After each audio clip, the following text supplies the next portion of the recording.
Welcome to 3 minutes. அழகே அழகு சீரியலில் இன்றைக்கி எபிசோடில் என்னெல்லாம் நடந்துச்சுன்னு பார்க்கலாம் வாங்க. பாக்கியராஜ் வந்து சுரேஷ் கிட்டே பேசிகிட்டு இருக்காங்க. ஏன்னா வேலைக்கு போகலையா அப்படின்னு, இல்லை நான் கொஞ்சம் லேட்டாக போகிறேன் அப்படின்னு சொல்லிட்டு இருக்காங்க. அதுக்கப்புறம் இல்லை அம்மாவுக்கு உடம்பு சரியில்லைன்றது பார்த்து நீ கோவப்படுறது கொஞ்சம் நியாயம் தான், ஆனால் மதியம் நல்ல பொண்ணு தானே அப்படின்ட்டு சொல்கிறாங்க. நீ ஒரு பக்கம் மட்டும் விசாரிச்சுட்டு இன்னொரு பக்கமும் நீ கேட்டிருக்கணும் இல்லை அப்படின்றாங்க. என்ன அவகிட்ட பேசி பேசி அவள் ஒரு இதுக்கும் ஒரு பதில் சொல்லுவானே அப்படின்னு சொல்கிறாங்க. இல்லை கல்யாணம் தான் ஒரு அவசரத்தில் நடந்துச்சு, கொஞ்சம் இது பண்ணிட்டு போக வேண்டியது தானே அப்படின்றாங்க. உன் கல்யாணமும் அப்படி தானே நடந்துச்சு, ஆனால் அண்ணி பாரு எல்லாரையுமே இது பண்ணுறாங்க, எல்லாருக்கும் மரியாதை கொடுக்குறாங்க, எல்லா வேலையும் அவங்க தான் செய்கிறாங்க. உனக்கு அண்ணி கிடைச்சது எவ்வளோ பெரிய இது தெரியுமா, அதனால தான் நீ இப்படியெல்லாம் பேசுகிறேன், உனக்கு மதி மாதிரி ஒரு பொண்டாட்டி கிடச்சிருக்கணும் அப்படின்னு சொல்கிறாங்க. இல்லை சுரேஷ், அப்படி நீ சொன்ன கல்யாணம் இந்த மாதிரி தான் ஆச்சு, நான் தான் கொஞ்சம் இறுக்கமாக இருக்கணும் என்னமோன்னு சொல்லிட்டு கொஞ்சம் விட்டு கொடுத்து போகலான்னு சொல்லிட்டு சொல்கிறாங்க.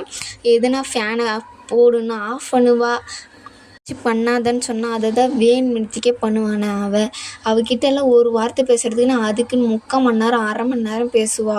அதுக்காக விளக்கம் கொடுத்தே என்னை இது பண்ணிடுவா. நானும் கொஞ்சம் பொறுமையாக போகலான்னு தான் நினைக்கிறேன், ஆனால் அப்படியெல்லாம் இல்லைண்ணா அப்படின்னு சொல்கிறாங்க. இல்லை சுரேஷ் அப்படின்னு வரும்போது, இல்லைண்ணா உனக்கெல்லாம் புரியாது, அவெல்லாம் இன்னொரு டைம் இந்த வீட்டுக்கு வந்தாலன்னா நான்லாம் அவளை ஏற்றுக்கவே மாட்டேன், எனக்கு அவள் மேலே அவ்வளோ கோவனை அப்படின்னு பேசிகிட்டு இருக்காங்க. அது வந்து பார்த்திங்கன்னா, இல்லை சுரேஷ் மதி வந்து நல்ல பொண்ணு தான் அப்படின்னு சொல்லிட்டு போகிறாங்க. அதுக்குள்ளே ஒரு சுரேஷ்க்கு வந்து ஃபோன் வந்துடுது. வந்தவொடனே அவர் பேசிட்டு போயிடுறாரு. சரி நம்ம அப்புறமா பேசலாம் அப்படின்னு சொல்லிட்டு போயிடுறாங்க.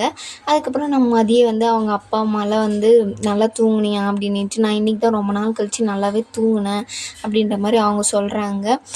சரி அவங்க அப்பா வந்து வாக்கிங் போயிட்டு வருவாங்க, வீட்டு அக்கப்பக்கம் இருக்கிறவங்களாம் ஏதாச்சும் கேட்டாங்களா மதி வந்ததை அப்படின்னு கேட்குறாங்க அவங்க அம்மா. இல்லை மதி வந்ததை யாருக்கும் தெரியாது, அவங்க எதுவும் என்கிட்ட எல்லாம் பேசலை அப்படின்னு சொல்கிறாங்க. சரி அப்பா சொன்னார், அப்பா வரும்போது நீ வந்து வெளியே உக்காந்துட்டு இருந்த, நீயா வந்தியா இல்லை அவங்களா வெளியே வந்து உன்னை அமிச்சாங்களா அப்படின்னு கேட்குறாங்க. அதுக்கு மாதிரி இருந்துக்கிட்டு, இல்லை நீங்கள் வந்த பின்னாடி என்ன மன்னிப்பு கேளுன்னு ரொம்ப டார்ச்சர் பண்ணாங்க, அதனால் அவர் வந்து வீட்டை விட்டு வெளியே போ, என்னால் முடியாது மன்னிப்பு கேட்க அப்படின்னு சொன்னேன். இல்லை மதி நீ கொஞ்சம் கேட்டிருக்கலாமே, நீ வீட்டில் விட்டு கொடுத்துதாம்மா போகணும் அப்படின்னு சொல்கிறாங்க. இல்லைம்மா அவங்கவுங்க வேலையை அவங்கவுங்க செய்கிறதுக்கு கூட கஷ்டப்பட்டா நான் என்னம்மா பண்ண முடியும். இல்லை மதி ஆம்பளை பசங்களை அப்படி தான் ஒரு வீட்டில் வளர்த்து வச்சுருக்காங்க, நம்ம தான் கொஞ்சம் அட்ஜஸ்ட் பண்ணி போகணும், என்னால் அட்ஜஸ்ட் பண்ணி போகிறதுக்கு எனக்கு முடியுமா, ஆனால் எல்லாத்துக்கும் அவங்க வேலையை அவங்க செய்கிறதுக்கு கூட கஷ்டப்பட்டா அப்படின்னு அவங்க அம்மாக்கிட்ட வந்து சொல்லிட்டு இருக்காங்க. இல்லை அந்த வீட்டில் ஏற்கனவே ஒரு மருமக இருக்கா, அவள் எல்லாத்தையும் அட்ஜஸ்ட் பண்ணிவிட்டு எல்லாமே பண்ணுற மாதிரி இருக்கா, அந்த மாதிரி தான் இன்னொரு மருமக இருக்கணும்னு சொல்லிட்டு அவங்க வந்து எதிர்பார்க்குறாங்க மதியா அப்படின்னு சொல்கிறாங்க. அவங்கள மாதிரியெல்லாம் என்னால் இருக்கவே முடியாதுமா அப்படின்னு சொல்கிறாங்க.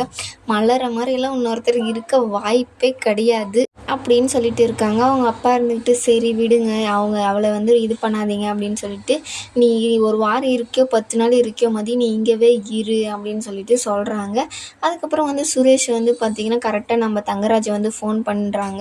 என்ன சுரேஷ், என்ன உன் பொண்டாட்டிக்கு ஃபோன் பண்ணியா அப்படின்னு அவன் நல்ல நாளே எனக்கு ஃபோன் பண்ண மாட்டேன், இப்போ போய் அவள் எனக்கு ஃபோன் பண்ணுறதா அப்படின்றாங்க. நீயாச்சும் ஃபோன் பண்ணி பேசுகிறது தானே, அவள் மேலே நான் கொலை வெறியில் இருக்கேன், நான்லாம் அவளை ஃபோன் பண்ண மாட்டேன்.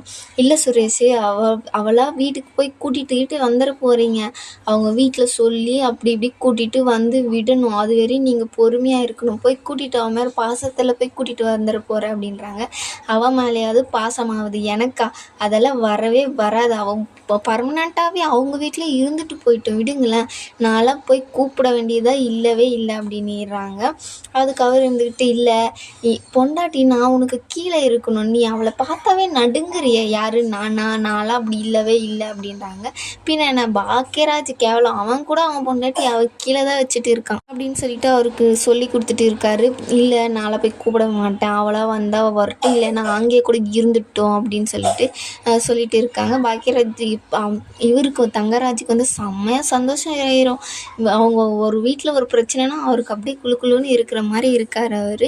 அதுக்கப்புறம் பார்த்திங்கன்னா சுரேஷ் பயங்கர டென்ஷனாக மதிக்கு வந்து ஃபோன் பண்ணுறாங்க. சொல்கிறாங்க. என்ன பண்ணுற, ஃபோனை எடுக்க மாட்டேன்னு நினச்சேனே, நீ எடுத்துட்டியே அப்படின்னு சொல்லிட்டு சொல்கிறாங்க. இங்கேயும் வீட்டில் தான் இருக்கே இல்லை வேறு எங்கேயானா போயிட்டு எங்கேயாச்சும் போய் தொலைய வேண்டியது தான், அங்கே கூட நீ எதுக்கு இருக்க அப்படின்ற மாதிரி, நீ வீட்டுக்கு இங்கே வந்துட போகிற, நான் கொலவெறியில் இருக்கேன், நீ வந்தேன்னா அவ்வளோதான்ற மாதிரி அவங்களுக்கு வந்து பேசிகிட்டு இருக்காங்க. மதி வந்து ஃபோனை கட் பண்ணிடுவாங்க. என்ன இவர் இப்படியெல்லாம் பேசுகிறாரு அப்படின்னு சொல்லிட்டு பயங்கர கோவமாக பேசிட்டு இருப்பார். அதுக்கப்புறம் வந்து பார்த்திங்கன்னா பாக்கியராஜ் வந்து அவங்க அப்பா அம்மா கிட்ட வருவார். ஏன் நீ இன்னும் வேலைக்கு போகலையா அப்படின்னு சொல்லிட்டு கேட்பாங்க. இல்லை, ஒரு மீட்டிங் இருக்குது, அதுக்கு டைமிங் அனுப்புவாங்க, அப்போ தான் நான் கிளம்ப முடியும் அப்படின்ற மாதிரி சொல்கிறாங்க. கரெக்டாக நம்ம அவங்க அம்மா வந்து கேட்பாங்க, என்ன நீ சுரேஷ்கிட்ட பேசிகிட்டு இருந்த அப்படின்னு சொல்லிட்டு. இதே வீட்டுக்கு கூட்டிகிட்டு வரதை பற்றி எதனா பேசிகிட்டு இருந்தியா அப்படின்றாங்க. இல்லை, நான் அதை பற்றியெல்லாம் பேசலை, அந்த மாதிரி ஏதாச்சும் நடந்துட போகுது, ரொம்ப இதாகிரும், அவங்க வீட்லேயே இருக்கிறவங்க வந்து இங்கே விடணும், அது சொல்லி விட்டால் தான் அது சரியாக வரும் அப்படின்னு சொல்லி சொல்கிறாங்க. மலர் வந்து காஃபியெல்லாம் எடுத்துகிட்டு வந்து கொடுக்குறாங்க. கொடுத்தவொடனே பார்த்தீங்கன்னா சுரேஷ்கிட்ட வந்து நல்ல பொண்ணாக ஒன்று பார்த்து கல்யாணம் பண்ணி வச்சிடணும், இவ வந்தால் வரட்டும், இல்லைன்னா அவளை அப்படியே அறுத்து கழித்து விட்டுட்டு வேறு பொண்ணை பார்த்து கல்யாணம் பண்ணிடலாம் அப்படின்னோடனே மலர் வந்து அவ்வளோ இதிலலாம் ஒன்றும் போகல அப்படின்றாங்க. இல்லை மலர், அந்த பொண்ணு வீட்டுக்கு வந்தால் கூட நீ பேசக்கூடாது, உன் இதில் வந்து நீ கரெக்டாக இருக்கணும், நீ பெரிய மருமக, நீயும் அவ்வளோ வேலை வாங்கணும் அப்படின்னு சொல்லிட்டு மலர்கிட்ட வந்து சொல்லிட்டு இருக்காங்க. உன்னை மாதிரிலாம் யாரும் இருக்க முடியாது மலர், நீ பாரு, நீ ஒரு நல்ல குடும்பத்துலேருந்து வந்த அப்படின்னு சொல்லிட்டு சொல்கிறாங்க. இவ்வளோ நல்லா சொல்லிட்டு இருந்தாங்க, என்ன உங்கள் குடும்பம்லாம் ஒரு குடும்பமா அப்படின்ட்டு மாதிரி பேசிகிட்டு இருப்பாங்க. இப்போ சொன்னோடனே பார்த்தீங்கன்னா நீ எவ்வளோ நல்லா இருக்க, உன்னை மாதிரிலாம் இருக்க முடியாது அப்படின்னு சொல்லிட்டு பேசிட்டு இருக்காங்க. அதுக்கப்புறம் பாக்கியராஜ் வந்து எனக்கு வேலை டைம் ஆயிடுச்சின்னு சொல்லிட்டு கிளம்பிடுறாங்க. கிளம்புனோடனே பார்த்தீங்கன்னா மலரும் எனக்கு வேலை இருக்குது நானும் போகிறேன் அப்படின்னு சொல்லிட்டு போயிடுவாங்க. இல்லைங்க, அவள் வீட்டுக்கு வந்தால் கூட மலர்கிட்ட கொஞ்சம் ஜாக்கிரதையாக தான் இருக்கணும் அப்படின்னு சொல்லிட்டு பேசிகிட்டு இருக்காங்க. அதுக்கப்புறம் மதி வந்து பார்த்திங்கன்னா கிளம்புறாங்க, பேகை எடுத்துகிட்டு வெளியே வராங்க. அவங்க அம்மா இருந்துக்கிட்டு எங்கே போகிறேன்னு கேட்குறாங்க. இல்லை, நான் காலேஜுக்கு போகிறேன் அப்படின்னு சொல்லிட்டு சொல்கிறாங்க. காலேஜுக்கு எதுக்கு, இன்னும் ஒரு 2 நாள் லீவ் போட்டு போகலாமே, வீட்டிலேருந்து நான் என்ன பண்ண போகிறேன், நான் காலேஜுக்கே கிளம்புறேன் அப்படின்னு சொல்லிட்டு அவங்க வந்து போவாங்க. அவங்க வந்து காலேஜுக்கு போகலாம், ஆனால் போலீஸ் ஸ்டேஷனுக்கு தான் போகிறாங்க. அங்கே போனவொடனே பார்த்திங்கன்னா ஒரு மேடம் இருந்துக்கிட்டு, என்ன மேடம் எப்போ வந்தீங்க, இப்போ எப்படி இருக்கீங்க அப்படின்னு சொல்லி கேட்டிருக்காங்க. என்ன சாரை பார்க்க வந்தீங்களா அப்படின்னு சொல்கிறாங்க.